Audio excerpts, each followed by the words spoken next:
오늘 말씀의 제목은 믿음은 내일이 아닌 오늘이다. 믿음은 내일이 아닌 오늘이다 라는 제목으로 우리 하나님의 은혜를 함께 나누도록 하겠습니다. 제가 옛날에 여러분도 본 분들이 제 나이 또래는 아마 본 분들이 그 뒤로도 읽어볼 수 있을 것 같네요. 인상 깊게, 옛날에 인상 깊게 본 영화 중에서 이게 뭐 꼭 그 영적으로 좋은 영화는 아니에요. 근데 괜히 휴머니스틱한 영화이기 때문에 인상 깊게 봤어요. 그런데 이 영화를 제가 두 가지 장면이 특히 이제 제 머릿속에 이렇게 굉장히 뚜렷하게 좀 남아 있는데 1989년 영화더라고요. 그게 저는 뭐 몇 년도 영화인지 몰랐고 나중에 찾아보니까 죽은 시인의 사회라고, 죽은 시인의 사회. 마지막 장면에서 이 담임 선생님의 그 교육 철학이 학교의 정책에 위반된다는 이유로 그 학교에서 이제 쫓겨납니다. 하지만 학생들의 그 생각은 달랐죠. 그 선생님의 그 가르치는 방식이나 이런 것들이 그 당시 그 굉장히 보수적이고 또 사립학교였기 때문에 매우 엄격했어요.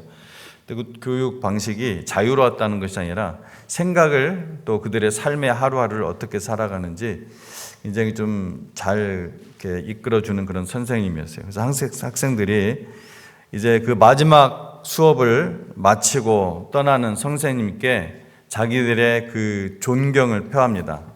그래서 그 장면 혹시 생각나는지 모르겠는데 한 사람씩 전부 다 자기 그 책상 위에, 이거는 뭐 생각할 수 없는 일이었거든요. 그 학생들에게는 이전에는 자기 책상 위에 다 올라가면서 캡틴, 마이 캡틴 이렇게 하면서 외칩니다. 이렇게 상당히 보수적이고 또 엄격한 사립학교 그 교칙을 생각할 때 이거는 그들로서는 매우 파격적인 그러한 그 행동이었죠. 또 이보다 더 오랫동안 제 머리에 남아있는 거, 오늘 이제 이 부분을 제가 다루려고 하는 건데요. 더 제 머리에 남아있는 것은 영화 그 중반부에서 그 선생님이 학생들에게 한 말입니다. 까르페 디엠, seize the day.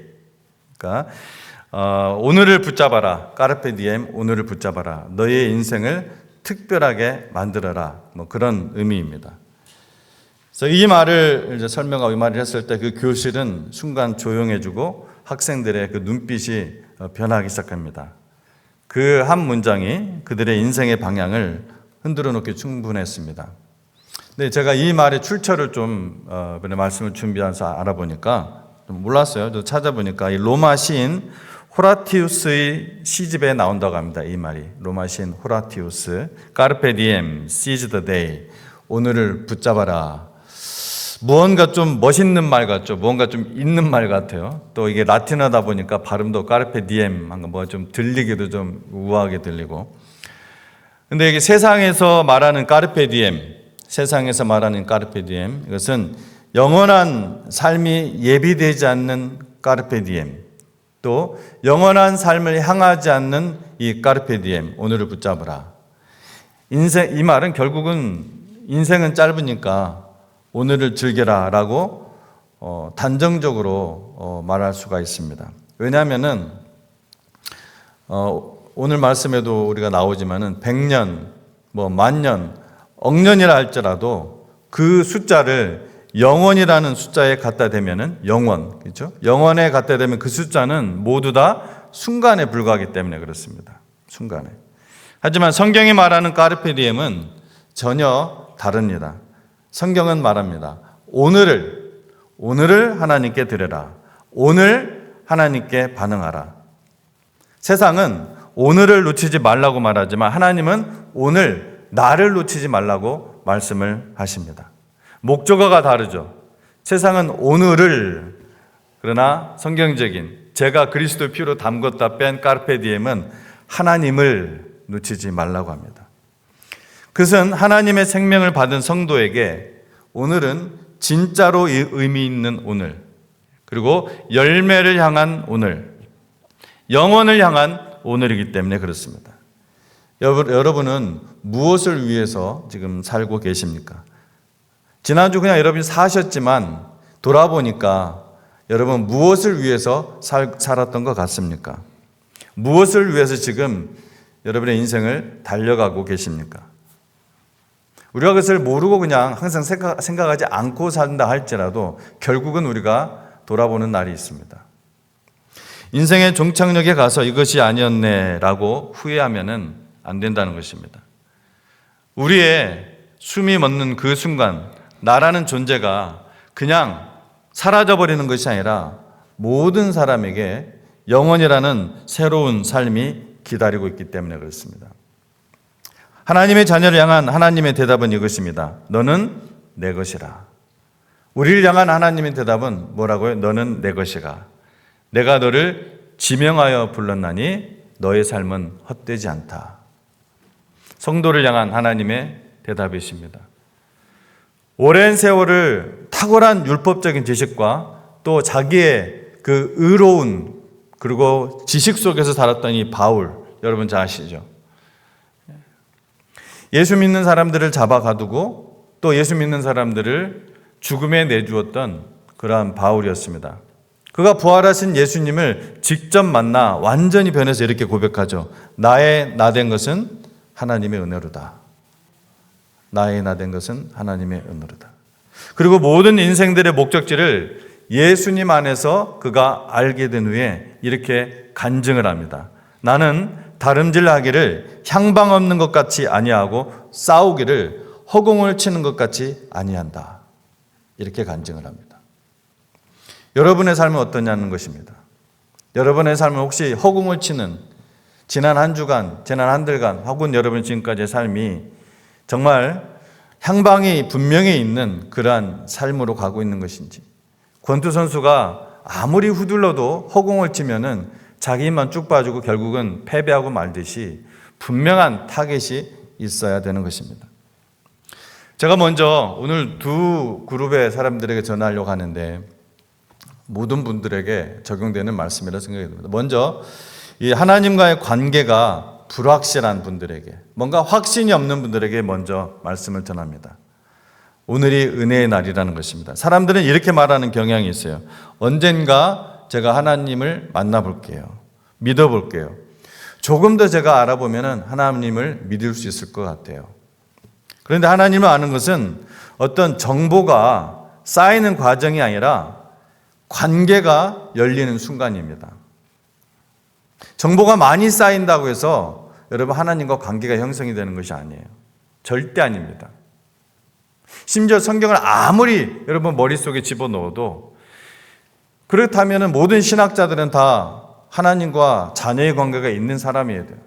그러나 여러분 저 유럽에 가면 히브리어, 헬라어, 라틴어 온갖 언어를 전문적으로 하고 온갖 신학을 다 한 그런 대부분의 신학자들이, 제가 말하는 대부분이라는 것은 많은 신학자들이 다 예수님을 믿지 않습니다. 신학적으로 그냥 그렇게 할 뿐. 제가 말아가주는 포인트는 아시겠죠?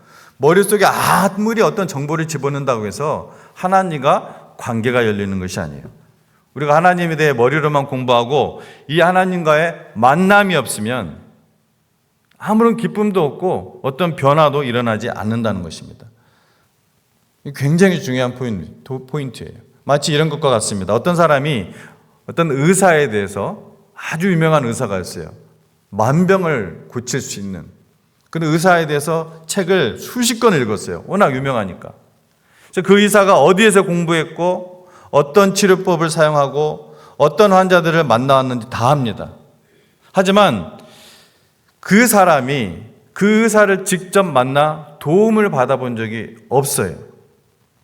그 사람에게 의사는 머리로만 아는 존재이지 만난 존재가 아니라는 것입니다. 지식은 있지만 아무런 관계가 없어요.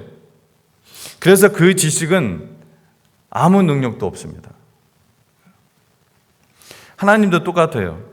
하나님의 자녀로 거듭남의 핵심은 만남입니다. 하나님과 만나는 거예요. 성경을 읽고 공부하는 것도 하나님을 만나기 위한 것입니다. 하나님께서 마음을 두드리실 때, 예, 주님, 제가 여기 있습니다 하고 마음 문을 여는 것이 그래서 가장 중요합니다. 감상하는 것이 중요한 것이 아니에요. 내 마음을 위로해 주십시오. 이것이 중요한 것이 아니에요. 여러분이 직접 하나님을 만나고 그 직접 하나님으로부터 그 음성을 들어야 됩니다. 성령 하나님은 우리의 마음 문을 열도록 예배와 찬양과 또 성경 읽기와 성경 공부 또 성도와의 교제를 통해서 계속해서 노크를 하시는 분이시지 어떤 문을 부수고 들어오시는 분이 아닙니다. 그러니까 우리 마음 문을 우리가 열어야 돼요. 관계, 만남 이런 모든 말들은 인격을 가진 대상에게만 쓸 수 있는 용어죠. 그렇죠. 관계, 만남 인격이 있어야 돼요.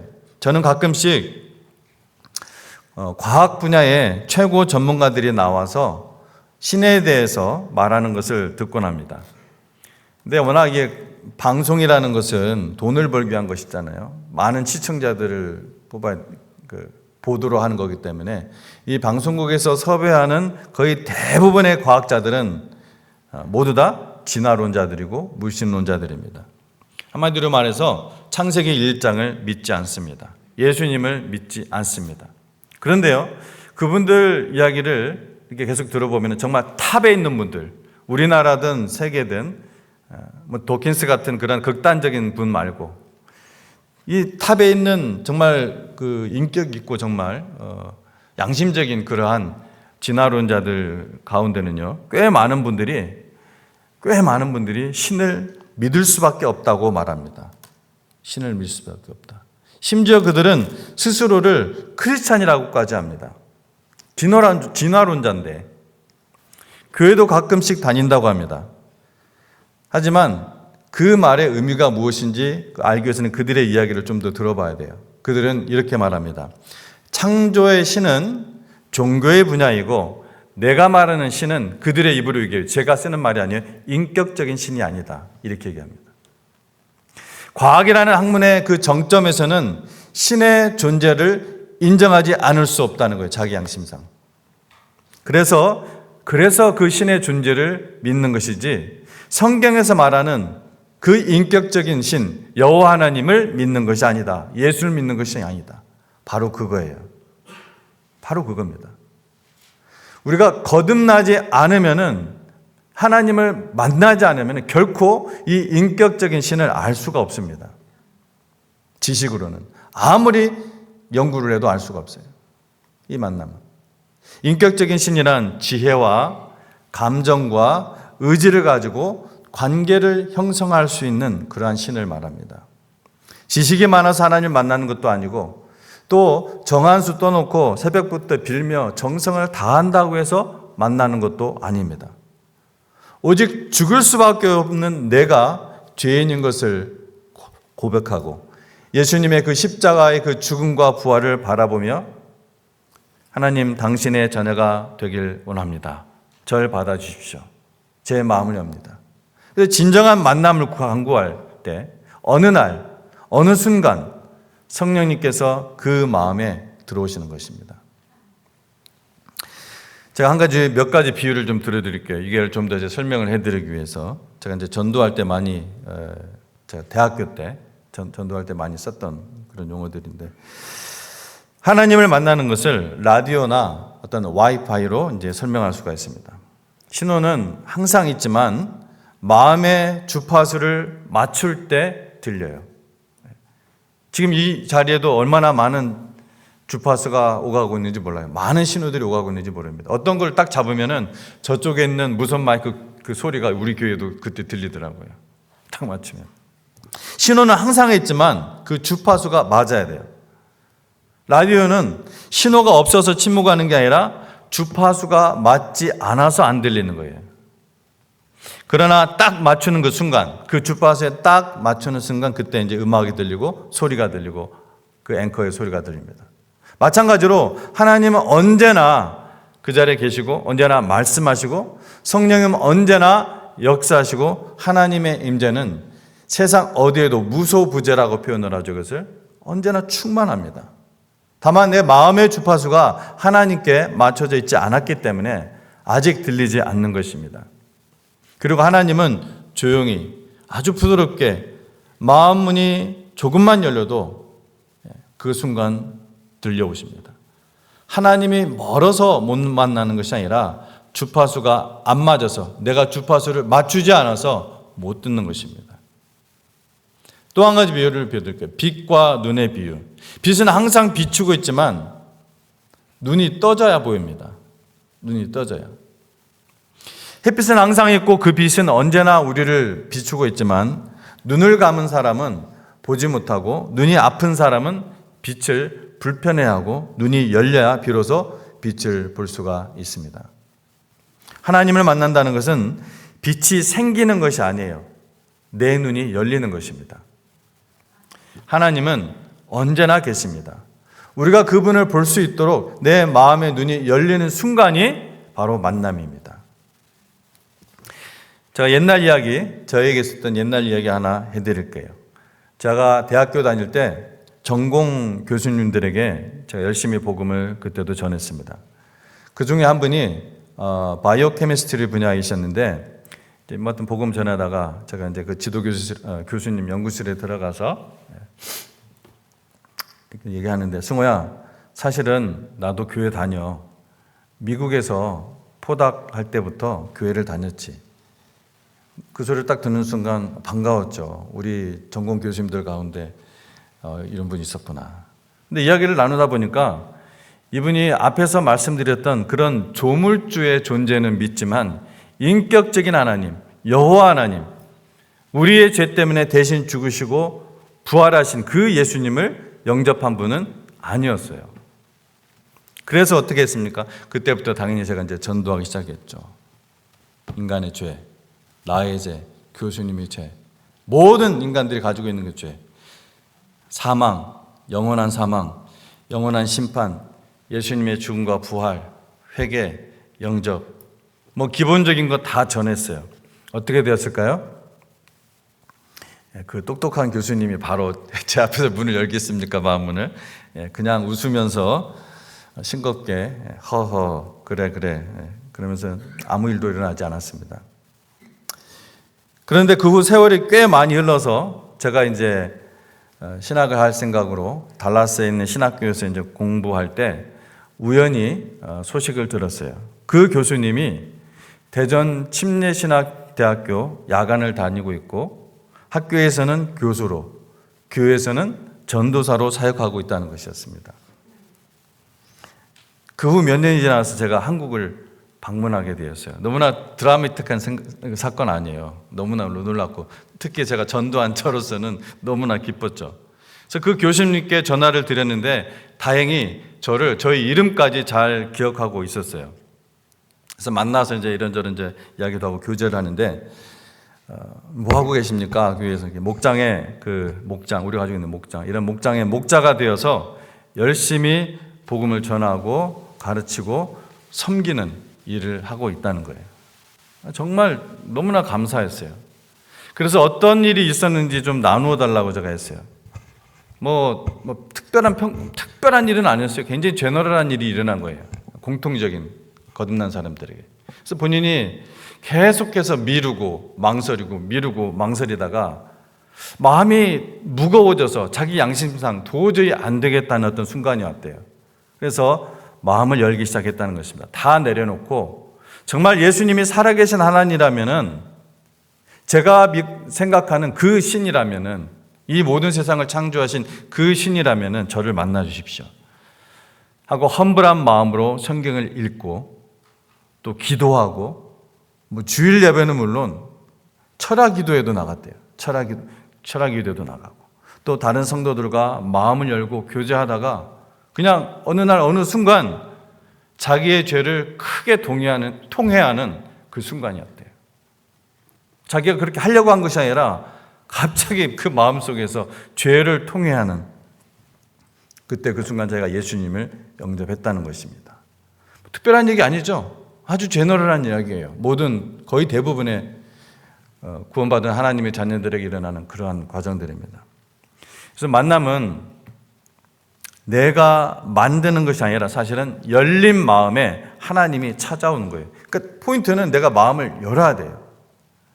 하나님을 만난다는 것은 특별한 사람만 경험하는 신비한 사건이 아니라는 것입니다. 하나님이 이미 당신 곁에, 우리 곁에 계십니다. 다만 마음을 아주 조금만 여는 순간, 그 순간 하나님이 느껴지고 들리고 또 보이기 시작합니다. 그러다가 어느 순간 하나님의 자녀로 거듭나는 그 경험을 하게 되는 거예요. 이거는 아주 엄청난 사건이에요, 여러분. 아주 익사이팅한 실제적 사건입니다. 하나님을 만난 사람들의 공통된 고백은 이거예요. 저도 마찬가지였는데, 내가 하나님을 찾는 것인 줄 알았는데, 내가 하나님을 찾기 전에 하나님께서 이미 나를 기다리고 계셨습니다. 이게 대부분의 공통된 고백이에요. 그 하나님을 만나지 않고서는 결코 여러분 아무런 관계를 형성할 수가 없습니다. 릴리전은 결코 릴레이션십을 만들 수가 없어요. 하나님의 자녀가 되는 것은 예수님의 말씀처럼 born again이에요. 거듭나는 거예요. 다시 태어난 것입니다. 영적으로 다시 태어나는 거예요. 오늘 내가 하나님을 찾지 않는다면 내일이라고 더 잘 찾게 되는 것이 아닙니다. 성경은 단호하게 말씀합니다. 보라, 지금은 은혜 받을 때요, 지금은 구원의 날이로다. 바로 오늘을 얘기하고 있는 거예요. 오늘, 지금. 하나님 말씀을 듣는 그 순간이 바로 그 지금이에요. 구원은 내일의 결심이 아니라 오늘의 응답입니다. 하나님께서 구도자에게 말씀하십니다. 오늘 나를 만나거라. 내일은 너의 날이 아니다. 이제 이미 하나님의 자녀된 확신으로 살아가는 분들에게 간단하게 말씀을 전하도록 하겠습니다. 내일로 미루지 말고 오늘 순종하시기 바랍니다. 성도들도 자주 이렇게 말해요. 조금 있다가 기도해야지. 시간 좀 생기면 성경을 읽어야지. 언젠간 봉사해야지. 다음 주에는 예배를 드려야지. 그러나 그 언젠가는 여러분 오지 않습니다. 그 사이에 우리는 그 삶을, 그 지금을, 그 오늘을 보내버리는 것이고 하나님께 드려야 할 시간을 잃어버리는 것입니다. 그 기회를 잃어버리는 거예요. 그래서 오늘 함께 읽으려고 했던 말씀 중에 하나가 잠언 27장 1절 말씀인데요. 내일 일을 자랑하지 말라. 하루 동안에 무슨 일이 일어나는지 알 수 없음이니라 말씀을 하고 있습니다. 우리는 내일을 보장받지 못한 존재입니다. 하나님 앞에서의 믿음은 미래의 계획이 아니라 지금 현재의 반응입니다. 그래서 야고보는 이렇게 말한 거예요. 주께서 원하시면 우리가 살기도 하고 이것저것을 하리라. 모든 행사를, 모든 일을 하나님께 다 내어놓고 주께서 허락하시면 제가 이렇게 하겠습니다. 이 자세라는 거예요. 즉 성도의 까르페 디엠, 오늘 내 시간을 하나님께 드리는 것, 오늘 순종하는 것, 이것이 바로 성도의 까르페 디엠입니다. 세상은 말합니다. 까르페 디엠, 오늘을 즐겨라. 하지만 성경은 말합니다. 까르페 디엠, 오늘을 순종으로 붙잡아라. 오늘 하나님을 붙잡아라. 세상의 까르페 디엠은 자기중심적이지만 믿음의 까르페 디엠은 하나님 중심적입니다. 세상적 까르페 디엠과 성경적 까르페 디엠. 세상적 까르페 디엠은 인생은 짧으니 즐겨라. 성경적인 것은 인생이 짧으니 순종하라. 세상적인 까르페 디엠은 오늘을 소비하라. 성경적인 까르페 디엠은 오늘을 드려라. 세상적인 까르페 디엠은 자신의 뜻을 성취하라. 성경적인 까르페 디엠은 하나님의 뜻을 순종하라. 세상적인 까르페 디엠은 지금의 쾌락, 성경적인 까르페 디엠은 지금의 순종입니다. 결론입니다. 하나님께 내일을 약속하지 말고 오늘 순종하십시오. 오늘 하나님은 구도자에게 이렇게 말씀하십니다. 내일이 아니라 오늘 나를 만나거라. 그리고 성도님들에게는 이렇게 말씀하십니다. 내일이 아니라 오늘 순종해라. 내일을 자랑하지 말라. 너의 오늘이 바로 내가 너에게 준 선물이다. Carpe diem in Christ. 제가 만든 용어입니다. Carpe diem in Christ. 그리스도 안에서 오늘을 붙잡으십시오. 여러분, 오늘이라는 시간 속에서 하나님을 만나고 하나님께 반응하고 또 하나님의 뜻에 순종하십시오. 오늘을 드릴 때 여러분, 내일이 변합니다. 오늘입니다. 오늘 하나님을 붙잡을 때 우리의 인생도 변합니다. 다 같이 한번 외쳐봅시다. Carpe diem in Christ. Carpe diem in Christ. 그리스도 안에서 오늘을 붙잡으시기 바랍니다. 기도하겠습니다.